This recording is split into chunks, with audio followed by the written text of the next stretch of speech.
শুক্রবার বেলুড় মঠ পরিদর্শনে এলেন বিজেপির প্রাক্তন রাজ্য সভাপতি ও কেন্দ্রীয় শিক্ষা প্রতিমন্ত্রী সুকান্ত মজুমদার। রামকৃষ্ণ মঠ ও মিশনের অধীন বিবেকানন্দ শিক্ষা ও গবেষণা ইনস্টিটিউটের কনভোকেশন অনুষ্ঠানে অংশ নিতে গিয়ে তিনি একাধিক বার্তা দিলেন।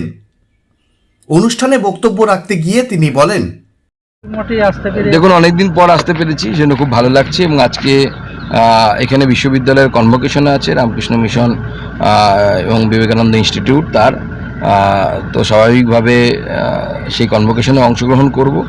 এবং এই বিশ্ববিদ্যালয় যা এই রামকৃষ্ণ মিশন এবং মঠ দ্বারা পরিচালিত, তা বর্তমানে ভারতবর্ষের শিক্ষা ব্যবস্থার অন্যতম একটি উজ্জ্বল স্তম্ভ ও উজ্জ্বল একটি জ্যোতিষ্ক রূপে উঠে আসছে ধীরে ধীরে।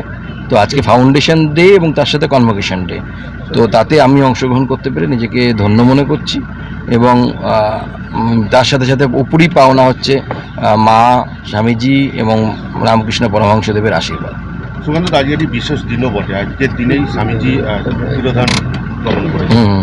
তো আজকের দিনের একটা গুরুত্ব রয়েছে। না, সে তো অবশ্যই। আজকে সেই দিন যেদিন স্বামী বিবেকানন্দ তার ব্রহ্মপ্রাপ্তি হয়েছিল, তো স্বাভাবিকভাবেই সেই দিনটার একটি বিশেষ গুরুত্ব আছে।